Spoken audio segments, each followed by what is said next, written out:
Première chose, moi j'adore venir vous voir, je voudrais pas que l'illettrisme devienne un marronnier, que chaque année je vienne pour me lamenter. J'aimerais que ce soit une cause nationale et qu'on puisse dire l'année d'après, les chiffres ont baissé, les choses se sont améliorées. Parce que entre l'année dernière et aujourd'hui, qu'est-ce qu'on a fait pour que ces chiffres-là qui assomment tout le monde, qui n'ont pas bougé, ouais, ça n'a pas bougé. Entre 9 et 10%.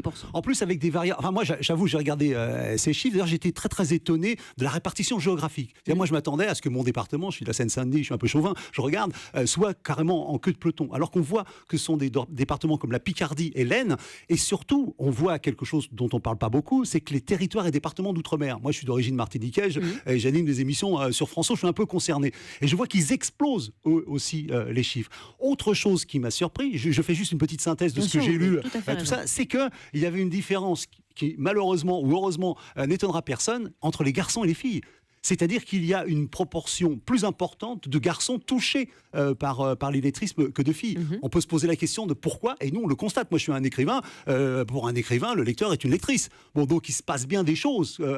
Et pourquoi cette cause n'est pas une cause nationale? Voilà, c'est tout. C'est un peu le cri préambule, parce que vous avez raison, ce sujet-là on aurait pu le faire depuis 2009 avec ces chiffres qui sont à peu près stables et qui étaient beaucoup plus importants avant, sans qu'on ait rien fait sur le sujet d'ailleurs. Oui, mais on est quand même dans un pays qui a quand même un effet de cisaille incroyable. C'est que on a un fort taux d'illettrisme chez les jeunes et un fort taux de chômage chez les jeunes. On pourrait se poser la question d'un pays, qu'est-ce qu'on fait pour nos jeunes, quoi? Et est-ce qu'on considère... C'était censé être une grande cause du quinquennat François Hollande. Absolument, absolument. On fête aujourd'hui les 3 ans avec des chiffres de cette nature-là. On peut pas dire qu'on peut être enthousiaste face à des chiffres comme ça. Donc voilà, moi, dans un premier temps, à la fois ça m'agace, ça me révulse, et puis je me dis, alors qu'est-ce qu'on fait? Moi, je m'aperçois que tout le système scolaire, je réfléchissais tout à l'heure dans le taxi en venant, je me dis, quelle est notre valeur symbolique? C'est le bac. Mais moi, je voudrais qu'on passe un bac à 10 ans. Je voudrais qu'à 10 ans, on contrôle tout ça et peut-être qu'on aurait un petit peu moins d'ennuis à 12, 13, 14 ou 15 ans.